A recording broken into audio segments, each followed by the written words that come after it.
Hey everyone, how's it going? Forrest here, again with another installment of my complete analysis of all of Bach's chorale harmonizations. Today we're looking at Sollt, ich, meinem, Gott, nicht, singen, which translates to, shouldn't I sing to my God? This chorale is a little bit on the lengthier side. It is 2 pages, maybe 1.5 pages. The second page is a little less dense than the first page, but there are some interesting progressions in this chorale for sure. We'll talk about them when we get there, but we're just going to hop right into the analysis. So we have 1 flat in the key signature, we start on D minor, and we end on D major here. So I reckon the overall tonality of this chorale is D minor, despite the fact that we spend the majority of our time in other keys, mostly F major. Here we have another D minor chord with D, F, D, and D with these known chord tones here in the inner voices, so we don't need to reanalyze. D, A, D, and F, apologies. This E is also a known chord tone. This is another D minor chord, so we don't need to analyze. Passing tones in the upper voices, then we get D, A, F, and A. It's another tonic triad, no need to reanalyze. And here we have C sharp in the bass and E here, and this gives us an analyzable chord. We have A major over C sharp, A, E, and A, and that takes us right back to D minor, D, D, F, and A. Passing tones in the bass and the alto before we get F, D, A, and D, which is just taking our tonic triad and inverting it. No need to reiterate the Roman numeral. Then we have some passing tones in the lower voices before we get A, F, A, and D, which are just inverting our tonic triad again to second inversion this time. And then we get G, G, B flat, and E, which is E diminished over G. That's 2/6. We know that Bach loves 2/6 chords, especially in cadential contexts, but what we have here actually is an interrupted 1-6-4-5 progression, A, E, A, and C sharp, which is our 5 chord. Typically we would expect 1-6-4 to go to 5. However, we often, or maybe often's too strong of a word, occasionally is probably more accurate, we occasionally find 1-6-4 and 5 being interrupted by a neighboring chord, and it's typically some type of 2-6 chord, usually 2-6-5 in my experience, but here we just see a regular 2-6 chord, no 7th, and it's just a chord that interrupts the resolution of the voices, so D down to C sharp and F down to E. So to indicate that, I've been using a dashed a bracket as opposed to a solid bracket. And then we cadence on D minor. I know this looks like its own phrase, or fragment of the phrase, but this is just a 4/3 suspension over the bass. F is our resolution, E is in closing, and then we cadence on D minor, D, F, A, and D. Perfect authentic cadence in the key of D minor. Next phrase takes us to the key of F major. We start off with a D minor chord, and one of the reasons why I think this D minor chord, which we don't need to reanalyze because it's another D minor chord, it is the chord that I believe we see as our gateway to the key of F, has to do with the A minor that we have on beat 3. We have C natural, and of course this could be a minor dominant in the key of D minor. It just sounds in this context more F major like, especially when we have when it's, I guess, starting the trajectory that the following progressions go towards. So we start with D minor again, passing tone in the bass, then we have F, D, A, and F, which is just taking our tonic triad and inverting it, which is where, like I said, I think we're moving to the key of F major. Another passing tone in the bass, then we get our A minor chord I was just talking about, which is our 3 chord, A, C, A, and E. A is a chord tone, so we don't have to mark it. And then we get B flat major, B flat, F, and D. The C is a 9/8 suspension, but we know 4 chords being implied. Little passing tone in the bass before we get D and the resolution, B flat, F, and D. And it's very typical for Bach to take a suspension and change the bass under the resolution. Very stylistic of his writing. Passing tone in the bass, and then we get F, B flat, F, and C. 4/3 suspension over our tonic triad, which is kind of interesting. I actually talked about this not too long ago, where C, we're having a 9/8 suspension over our 4 chord here. It's much more common to see 9/8 suspensions over tonic functioning triads and 4/3 suspensions over dominant functioning triads. We are in the key of F. However, if we took a look at this section and saw B flat as our tonic and F in relationship to B flat, it would be our dominant. So if the roles were reversed, or I guess not necessarily reversed, but reassigned to tonic and dominant, it'd be fitting the suspension expectations we would have in the key of B flat, but we're in the key of F. And I think it was actually also in the key of F that we saw this a while back. I don't have the exact episode number, but it was a recent episode that I talked about this, definitely within like the last 10 episodes. Let's see, A is our resolution.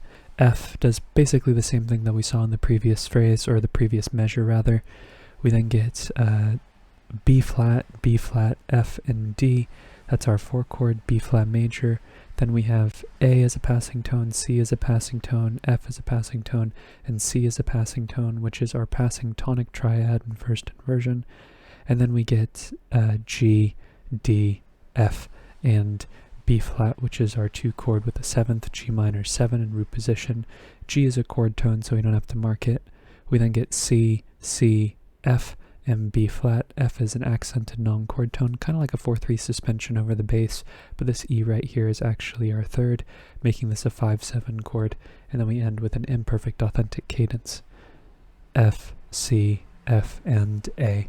F major in root position. Next phrase ends in a half cadence in the key of F major again, so no modulations just yet. We have D minor at the start, D, F, and A, which is our 6th chord. Not uncommon for Bach to start with the 6th chord, even though, we're still in a major key, or we're still in the key of F major, that is. Sometimes we see the chorale start with the 6th chord. It just happens to be the chord that starts the phrase. Also, somewhat visually similar to the beginning of the A section. D is a chord tone, so we don't have to mark it. And then we have C, D, F, and A. This could be a 4/2. This could be actually, yeah, that would be taking the chord and turning it into a 4/2 chord. And on the end of the beat, it does resolve to B flat, D, F, and B flat. So it resolves to a 4 chord in root position. Apologies. I want to call, it's weird, root position versus first inversion. I understand why that makes sense, but I always have wanted to call it first position. Just because it's the first rotation of the chord, and then we have the second and then the third. It would just make sense more to me in my brain if that was the case. So we have an interesting resolution here to B flat, and B flat is it shares a bass with the chord that we would expect, which would be a 2/6 chord here, but because we have F rather than G in the chord, it is a 4 chord rather than a 2 chord. So the resolution of this 4/2 chord is not exactly what we would expect, but it does fit one of the 2 criteria, which is the bass steps down after the 4/2 chord. The second criteria, which is the 2 of the criteria that's the most likely to be left out if Bach doesn't resolve following both criteria, is that the root of the chord is a 5th below the previous chord. So a 6/4/2 would typically go to 2/6. It would follow that cycle of falling fifths narrative. But here it's going to 4. 4 and 2/6 share 2 of their tones in common, so I don't think it's a tremendous deal. But regardless, I actually think it's kind of interesting because we have 4 going to 1 here, A, C, F, and C, and 1/6 more specifically. The reason why I think this is particularly interesting is because if this 6 chord resolved to 2/6 and then 2/6 went to 1/6, it would be a 2 going to 1 progression, and even though it were subdivided, 2 going to 1 is a relatively rare progression. We did see it in yesterday's episode, but 4 going to 1 is far more common, especially 1 in first inversion like this. So yeah, maybe Bach did that consciously because 2 to 1 is a particularly rare progression in Bach's writing based on the way that I've been analyzing it. So that's pretty interesting. Maybe there was some consciousness there. A is a chord tone. We've seen this octave leap in the bass a couple of times now. G is a neighbor tone here before we get B flat, C, F, and C. I think we have kind of an interesting chord here. I think this B flat's an accented non-chord tone, and also F would be an accented non-chord tone, kind of like a double suspension almost, but I think this is a C major chord. C, C, E, and C. So 5 in root position. I think that's what's going on here. This B flat and this F feel like, yeah, they just feel like suspensions. One's like a lower suspension and one's like an upper suspension, like a 4-3 and like a, what would that be, like a 9-8 suspension happening at the same time. We then have D, A, F, and F, which is our 6th chord, D minor, passing 7th in the bass, and then we have D, D, F, and B flat, which is our 4 chord in first inversion, 4-6. 6 going to 4 is kind of a unique progression. Typically speaking, there's like a buffer in between chords that are a third apart, and this is also true. We do have a passing tone, or a neighbor tone, sorry, between these two chords. Chords that are a third apart usually share some type of functional relationship. So 6 and 4 could both function as predominant chords. They're usually like middle progression chords. Because they're so similar in terms of their pitch content, you usually don't see them one after the other without anything separating them. So typically Bach places a buffer in between them, and that's true here. And I guess the bare minimum buffer that could exist between two chords is a single non-chord tone, and that's what's happening here. But usually it's you get either some semblance of a analyzable chord or an entirely voiced analyzable chord in between the two similarly functioning chords. But regardless, passing tone in the bass, we then have F, C, F, and B flat. I think this B flat's operating as a 4-3 suspension over the bass, but we know that our tonic triad's being implied. Passing tone in the bass again, and then typical Bach fashion to change the bass under a suspension. We have A, C, F, and A. It's our tonic triad in first inversion this time. No need to reiterate the Roman numeral. I think it's kind of interesting that Bach has been using a lot of 4-3 suspensions over F chords, just because it's more common to see a 9-8 suspension over a tonic triad, but maybe it's because the melody is creating the suspension here. We have a passing tone in the bass again before we get C, C, F, and G. Another 4-3 suspension here over our dominant triad. Kind of, not necessarily, well, actually kind of mimicking what's going on here in the A section in the first phrase, where we have this suspension going on with the lower neighbor happening here. But we know that our 5 chord's being implied here with the 4-3 suspension. F is the 4th, E is our 3rd, D is a lower neighbor, sort of enclosing E here, and then we cadence on 5 again. C, C, E, and G. Okay, our next phrase is going to take us to the key of G minor. It's kind of a toss-up here as to where the modulation is happening. I think this C major chord that we have here, C, C, E, and G, is also functioning as our gateway chord to the key of G minor, kind of like a melodic minor thing going on here, where if you look over the entirety of the alto line here, we have E natural, D, a bunch of repeated Ds, we'll just say D here, and then we have G and F sharp. It's a bit of a jumbled melodic minor line, but we have a lot of the same content here, and the only E that we see is E natural, so I feel like it's implying melodic minor, which is informing my decision to say that this is also our 4 in the key of G minor. But you could also call this a direct modulation, if you think it feels like its own separate idea. We then have B flat, D, D, and G, which is our tonic triad in first inversion, passing tone in the bass, and then we have F sharp, A, D, and A, which is D major over F sharp, that's 5-6, G is an accented non-chord tone, and then we get G, A, D, and B flat. There's our 9-8 suspension. Because we've been seeing so many more 4-3 suspensions rather than 9-8 suspensions going on over tonic triads in this chorale. We have a passing 7th here in the bass, and then we have E flat, G, G, and B flat, which is our 6th chord in root position, E flat major, neighboring 7th in the bass, and then neighboring tone here in the alto as well, before we get E flat, C, G, and C. Another 6 to 4-6 progression going on here, and we do have a buffer, sort of implying a little bit like maybe a 5 chord going on here. I guess you could make the argument that this is an augmented triad, right? Because we have D, G, F sharp, and B flat, which would be, oh no, never mind. That wouldn't really be an analyzable chord. That would be like a tonic minor 7 chord, or major 7. Maybe there is a tonic major 7 chord here. 1, 7. Who knows? It is serving as a buffer chord though, but I think when tonic 7th chords come out, unless Bach's very deliberate about it, there is a, it's usually incidental, or coincidental, that is.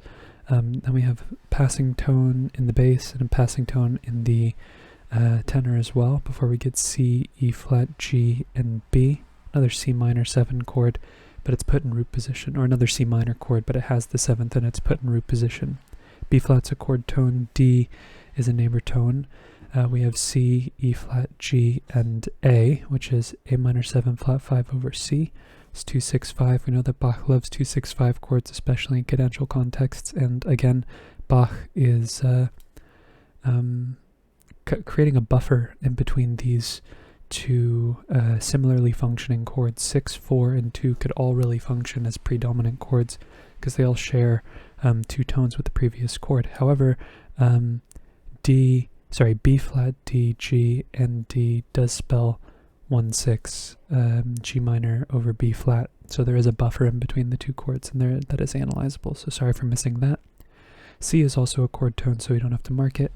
And as we're getting ready for our perfect authentic cadence, we have a very unusual chord here. We have D, we have A, we have F sharp, and we have B flat. And this chord here would be B flat augmented major, like a B flat major 7 sharp 5. So some type of 3 plus 6 5 going on here, which is really interesting. And I had to go back to the chorale to double check to see whether or not this was the case. And sure enough, it is. It could technically be without the 7th, depending on whether you feel like this A is just more part of like the arpeggio happening before the fact. But all in all, it doesn't really make too much of a difference because it's the B flat and the melody that makes the unusual chord here. And then it sort of brings into question what kind of cadence this is, because we do end with a G minor chord, G, B flat, D, and G, and we have all of the makings of this sort of being like a D major chord, right, with the D, the A, and the F sharp. But with the B flat in the melody, what exactly is going on here? Is this a perfect authentic cadence because it's not being preceded by a dominant? And I think so. I think it is. This B flat feels, if anything, kind of like a tension, and it has the leading tone there. This ultimately feels like it's functioning like a dominant chord. So whether this is an augmented chord or this is some type of like 5 flat 13 chord, it's difficult to say. Regardless, yeah, it's an augmented triad. I think that's just the way that it's arranged, and it's a very fascinating cadence. I don't think we've encountered a cadence that's used an augmented triad as its dominant before, but here we see it. I think it's pretty cool. And the last phrase of the first page is going to take us back to the key of F major, and it ends in a half cadence, kind of similar to the first phrase of the B section. We have D, D, F natural, and A. Actually, before we move here, I think we get a bit of material in the key of D minor now that I'm seeing it with the C sharp here. So I'm going to call this G minor, our gateway chord to the key of D minor, as 4, kind of like how we got into the key of G minor here in the previous phrase. And then we go to D minor, D, D, F, and A, our tonic triad with C sharp and E as neighbor tones here, before we get D, D, F, and A again, which is D minor, no need to reanalyze. E is a passing tone, G is a non-chord tone, then we get F, D, D, and A, which is taking our tonic triad and inverting it, and I think this is where we go to the key of F major, where this is now 6, 6, kind of similar to how we modulated in the second phrase of the A section. We have D, D, F, and B flat here, so these are all chord tones except for the B flat, but the B flat does briefly take us to our 4 chord in first inversion. Another thirds based progression here, but it is subdivided, so I feel like it's more incidental than anything else. We then get C, C, G, and C. Sorry, this is an E. It's 5, 6 here, and C, C, E, and C. C is a chord tone, E is a chord tone. We don't have to mark them, and then we get D minor, D, C, F, and C. I think, you could call this a 6-7 chord. Actually, yeah, I am going to call it a 6-7 chord, where we then get E, C, G, and C happening on the end of the beat. There's like potential here for this to be like a 6-5-6, 6-6 progression, but it's not uncommon for Bach to go 6-5-6-1 as a progression, especially as a means of getting into the key that he's moving to. Yeah, we do have a 1 chord here, F, C, A, and A, tonic triad, passing 7th in the bass, passing tone in the alto before we get D, D, F, and B flat.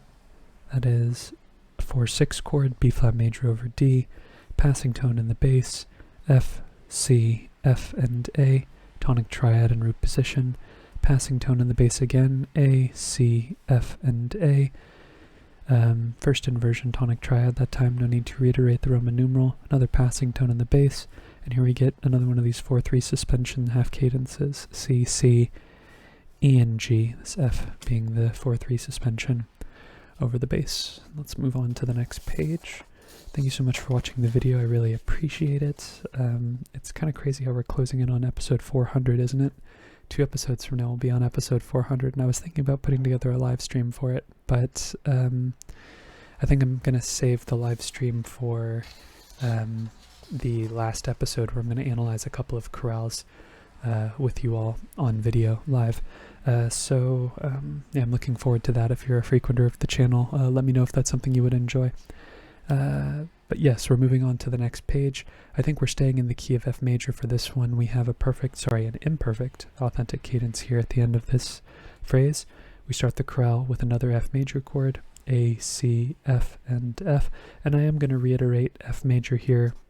Oh, sorry, no, we had a C major at the end of the last phrase. Nothing to reiterate here. If we did have a similar Roman numeral in between 2 systems, I would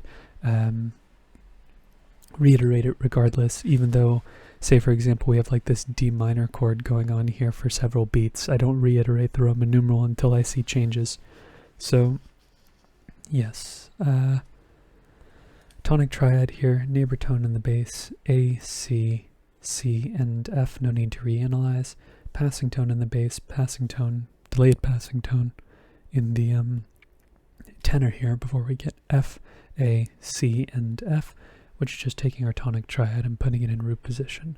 Passing tone in the bass, neighbor tone here in the tenor before we get D, A, D, and F, which is D minor, root position. That's our 6th chord, neighbor tone in the bass, D, A, E, and E.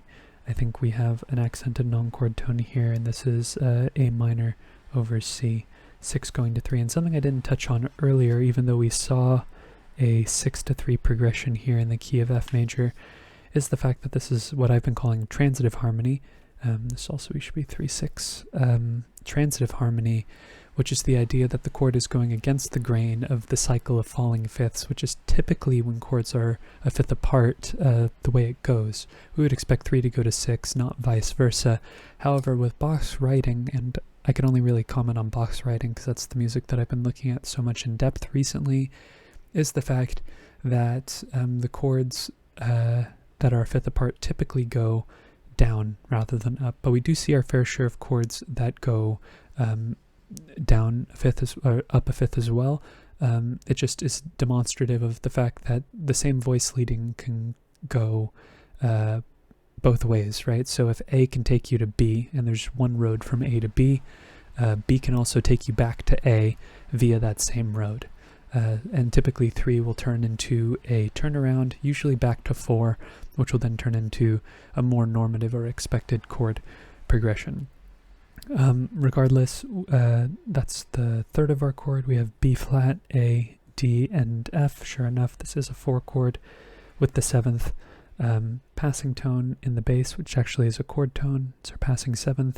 C is a neighboring tone here, and then we get G, G, D, and G. Oh, I forgot to correct this. This had me stumped for a while because this is just a big open fifth, and even though open fifths aren't completely foreign to Bach, we've seen some open fifth cadences. This is actually a B flat. It just got misprinted. Apologies about that. This is B flat, G, D, and G, which is G minor in first inversion, which is another thirds-based progression, 4 going to 2. They're similarly functioning chords, and there is a buffer in between them. Actually, more specifically, there is a buffer that I neglected to analyze. We have A, C, and F, which is a 1-6 chord. So here we have 1 going to 2, and then A is a passing, not a passing tone. It's a non-chord tone in this case. Then we have F, A, C, and F. Here we have a 2-to-1 chord progression, which is kind of interesting. Not typically something that we see all that often. 2-to-1, like I was talking about earlier, is particularly rare. So the fact that we're seeing it here is unusual, especially because they're both happening on the harmonic rhythm. However, there is quite a bit of counterpoint going on here as well with the passing tone, and also things happening here. Actually, this is technically not really a passing tone, is it? It's more of like a skip after the fact, and one sort of turns into another chord on the end of the next beat anyways. We have B flat, which is a non-chord tone, and we also have D, which is a non-chord tone as well. We have B flat, D, F, and A, which is another 4-7 chord. 4-7 chords aren't alien to Bach at all, but they are on the more uncommon side of things, so it's kind of interesting to see so many of them in such close proximity to one another. But 4-7 does take us to A, B flat, E, and G. Probably this is G here. We typically expect 4 to go to 7 anyways, so this would be E diminished over G, 7-6, and then we go to F major. F, C, F, and A, tonic triad. Okay, penultimate phrase, Bach takes us to the key of C major. We end in a perfect authentic cadence here. We have quite a bit of F major before we get to C major. F, C, F, and A again, no need to reanalyze. A here is a chord tone, takes our chord and briefly puts it in first inversion, no need to reanalyze. And then we have C, C, F, and A, which is just taking our chord and putting it in second inversion. He's just arpeggiating the F major chord here in the bass, and this F here is just taking our chord and putting it back into root position. We've been seeing Bach leap up the octave quite a bit in this chorale here. He's just staggering it over the arpeggio. And then we have E, C, G, and G. This F is a lower suspension under our 5-6 chord. It's probably like a 9-10 suspension under the upper voices, most likely. And then we have F, C, G, and A. Probably what's happening here is this is a tonic triad in root position, and this G is a 9/8 suspension over the bass. And then in typical Bach fashion, as we've seen in this chorale and several chorales in the past, Bach will change the bass under the resolution. A, C, F, and A. Just takes our tonic triad and inverts it. No need to reiterate the Roman numeral here. Passing tone in the bass as well before we get C, C, E, and G. It's our 5-chord root position. Again, Bach leaping down the octave. And then we get F major, F, C, F, and A. Typically, one of the hardest things historically for me to do was count in between systems, but I've been writing down in my notes the chord, the notes, so I can make it more seamless. I guess I kind of take away from that by explaining that I just think it creates a cool illusion. I'll stop talking about it after this video though. But this F major chord with the B natural afterwards does tell me we're moving to the key of C major here most likely. I think C could have been a valid point. Really, you could have analyzed any of this from the key of C major or through a C major lens, but I feel like typically it happens on the later side, generally speaking. Passing 7th on the bass, and then we have D, D, F, and B natural. I think this is a bit of an interesting chord. I think you could analyze this as a 7/6 chord, but I think this G is actually the root of our chord here, and this is just a big sort of dominant idea over 2 beats. We have G, D, F, and B. So I'm going to call this a 5-4-3 chord rather than a 7-6 chord. It really is just minutia, but I think in the grand scheme of things, when we see the dominant iterated over 2 beats, it usually is just extending the idea of the dissonance until we get the resolution. And because the aggregate of all the tones used over these 2 beats are of sort of the G major family, I think that, or the G7 family, I guess, to be more inclusive, I think it makes more sense to call this a 5 chord rather than a 7 chord, but you wouldn't be wrong if you were analyzing this as a 7 chord as well. But I do think this F is an accented non-chord tone in this case, because it's not really functioning like a 4-2 chord. In Bach, there's usually a procedure when it comes to 4-2 chords, so I think this is just a G major chord in root position, so it's just taking our 5 chord or 5-7 chord in second inversion and just turning it into root position before we cadence on our tonic. C, E, G, and C, root position. And finally, our last phrase is going to take us to the key of D minor, perfect authentic cadence. I think we have a direct modulation to the key of D minor here, just because the C, you could call this a 7, but because we start with the G minor chord, the B flat versus the B natural is happening previously before. It feels like a separate idea. Sometimes you can make the argument that, you know, there is some melodic minor going on, like here, for instance, but in this case, they feel like 2 separate of ideas for the, or the chords really feel like they're part of separate trajectories, so I'm gonna analyze it as a direct modulation rather than a common chord modulation, even though in my opinion common chord modulations are far more common in Bach than other chord progressions, or other modulations, excuse me. So G minor here, G, B flat, G, and D. It's our 4 chord. We've been seeing a lot of octave leaping in the bass here. This is a chord tone. We have F, F, A, and D, which is just our tonic triad in first inversion, passing tone in the bass. We then have C sharp, E, A, and E, which is our 5 chord in first inversion. This D is an accented non-chord tone. And then we get D, E, A, and F, tonic triad, root position. This E is a 9/8 suspension over the bass. F here is also taking our chord and briefly putting it in first inversion. And what's kind of interesting is typically we would expect F here, but instead we get G here. We have G, D, A, and F. What is going on here? I think what's happening is we have a double suspension in the upper voices. I think you could make an argument that maybe this is some type of 1-6-4 chord, maybe with this G as an accented non-chord tone, but I'm going to say that the D, I guess really the only thing here, actually the G would be a chord tone by virtue of the fact that it's a 5-7 chord on the end of the beat, but I think there's sort of like a double suspension thing going on here in the, what would it be, in the alto, in the upper voices really, and the lower, the G is a chord tone, because like I said, this is a 5-7 chord here, A, C sharp, G, and E. So I think the big picture here is that this is just a big 5-7 chord, but we have a 9/8 suspension over the bass, and a 9/8 suspension over the bass, and a 7/6 suspension over the bass as well in the melody, but the bass just changes. So it sort of deprives us of that resolution over G, and instead the context just changes to A7.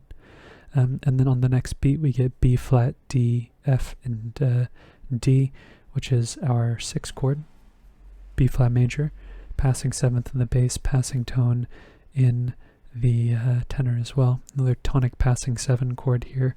It's kind of interesting. I think that's more incidental than anything else. Maybe there is a tonic 7th going on here, but I don't think really there's much of it, or much to glean from it. It's not really functioning like a tonic 7th. It's more just like passing tones in the lower voices, and the upper voices happen to contextualize it as a tonic 7th. But it's just another thing separating 2 thirds based chords, G, B flat, F, and D, G minor 7. Lots of 4-7 chords in this chorale. Neighboring 7th in the bass, but that's a chord tone, G, B flat, E, and E. E diminished over G. Sorry, I was going to say E diminished 7th over G. No, this is just E diminished over G. We know that Bach loves 2-6 chords, especially in cadential contexts.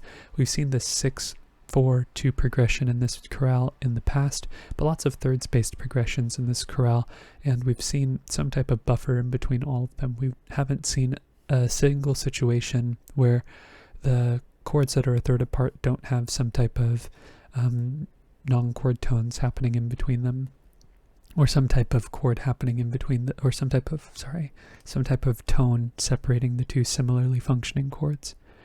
Here this E is a chord tone, so we don't have to mark it. And then we have A major here, A, E, and C sharp. G here is our chordal seventh, but we'll mark it because it's not part of the original voicing of the chord. And lots of octave leaping in the bass like I talked about earlier, so we don't need to mark that. That's still the root of our chord. And then we cadence on D major, D, A, F sharp, and D. Tonic triad, root position. And that is today's analysis. A relatively lengthy chorale this time around, just because it's just a lot of real estate, but it could have been longer. We're in 3/4 time here, so definitely we could have had a longer chorale on our hands if this were in 4/4 time. But some of the big takeaways of this particular chorale are the interrupted 1/6/4 to 5 progression. I know that was at the beginning of the video, but still an important takeaway, because sometimes we see chords separate the 1/6/4 and the 5, but we still see the same vocal movement happening. We have a 2-to-1 progression, which happens here later in the chorale, 2/6 going to 1/6. They are in first inversion, so it's not the biggest deal, but 2 going to 1, those are 2 Roman numerals you don't usually see in that order.